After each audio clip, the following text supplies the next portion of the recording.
Man, that was I'll say this about that game, that was an old school AFC West bloodbath basically.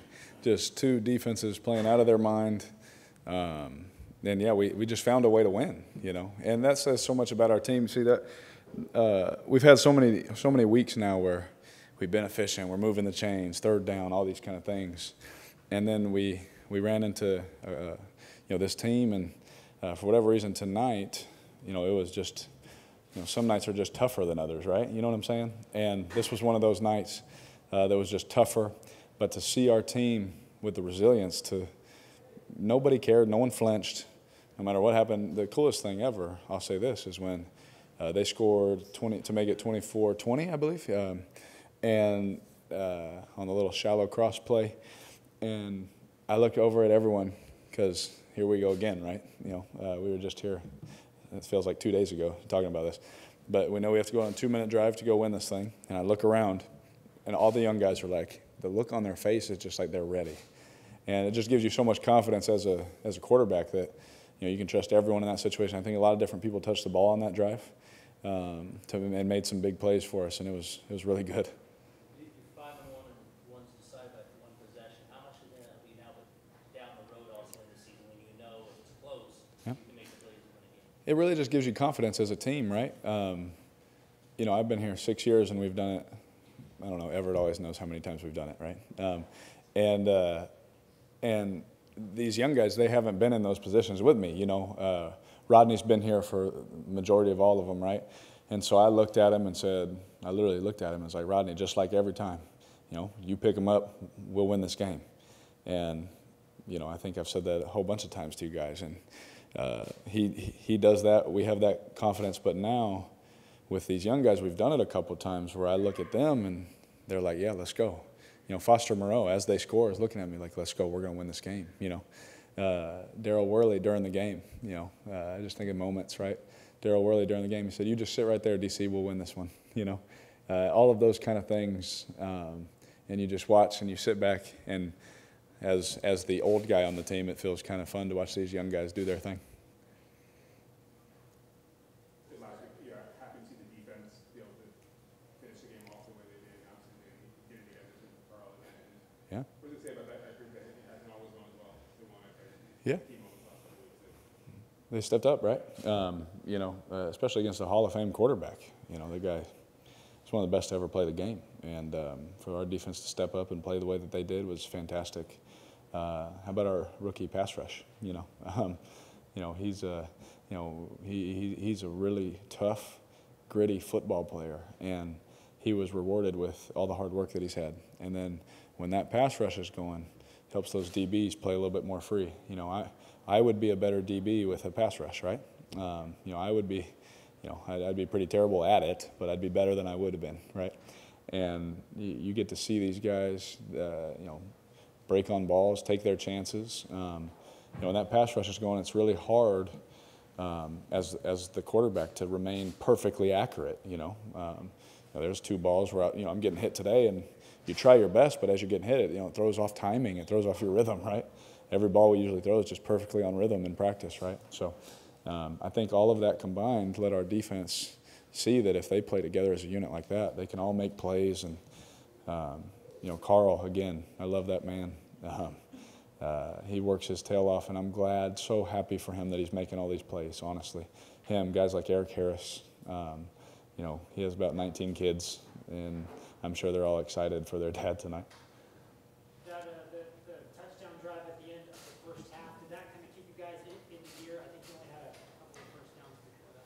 Yeah, and we only had like 13 plays, and that's our fault. We got to stay on the field. We've been really good on third down this year. Weren't as good tonight, so we won the game, but I hope our guys know we have a lot to get better at, and they do. And it starts with me, making sure that we stay on schedule, making sure we're in the right run looks, making sure we're in the right pass checks, all of those things, right? It falls on my shoulders, and we'll get it going. We need to do a better job of maintaining first downs, maintaining drives, I should say, in the first half, and then we'll have more plays, we'll have more opportunities. But everyone will point at, well, they were running the ball so well and they kept you off the field. I mean, if we stay on the field, then it's all about us, right? It's on our shoulders. Derek, can you describe the home field advantage that you guys have? It's unbelievable. I love this place. It's special. Very sad this is the last time, right? It's weird. I've spent more years here than I have on any team in my life, right? And so it becomes home. It becomes family. The smells, the atmosphere, the noises, the things you can hear. Those are memories you keep forever. We all laugh about things that are said in the huddle. We all laugh about things that we see in the stands. We all laugh about those things. We don't talk about the plays. The plays are whatever. But more of the memories come from the atmosphere.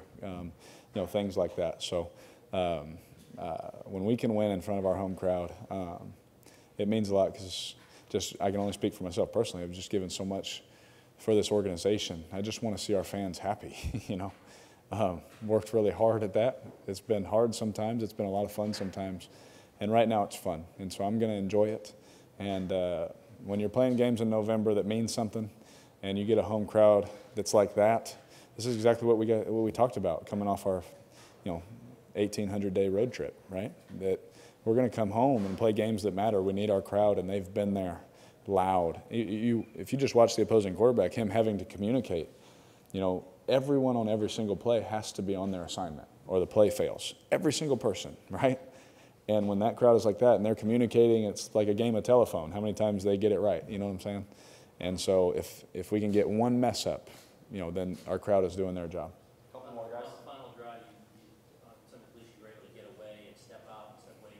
Can you just talk about that pass rush and how you were able to that final drive? They were just coming all around. Oh yeah, I mean, as good as our offensive line is, and I think they're the best in the NFL, right?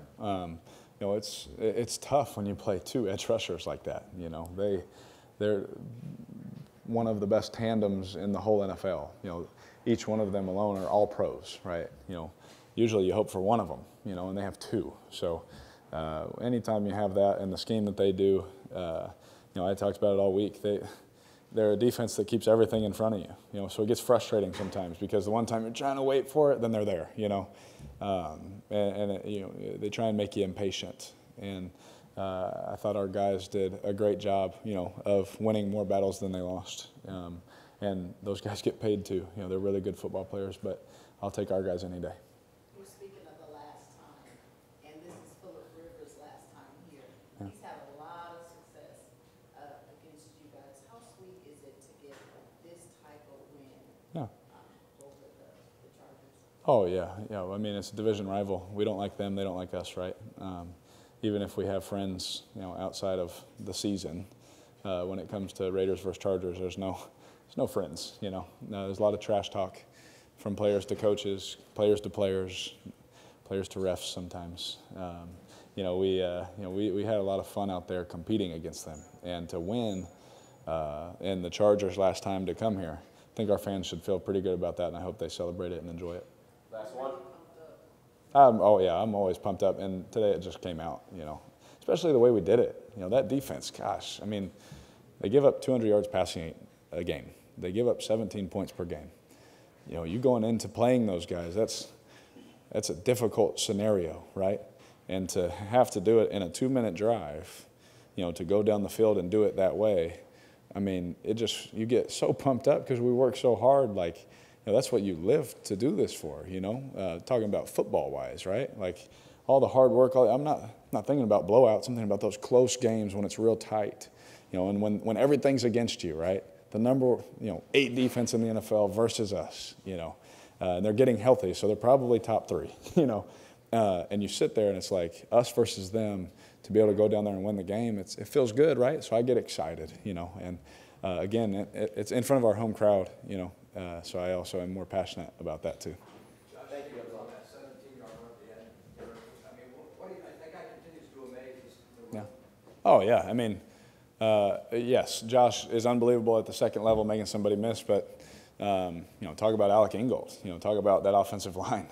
This is a team game, and me and Josh and myself, we've been able to have success at the skill positions, right? Darren Waller, Tyrell. Hunter, Zay. We've been able to have some success, Jalen. But we can't do it without the guys in front of us. It just doesn't work. If you go over the course of football, it's very rare to have that kind of success that we've been able to have if those guys in front of us aren't doing their job, right? And again, they won some plays, we won some plays, but when it mattered, our offensive line created this gaping hole, which some people don't think is gaping, but to me was, you see football enough, that's gaping in the NFL. And Josh is able to do what God blessed him to do, is make somebody miss and win the football game. So my hat's off to those offensive linemen, but happy for Josh too.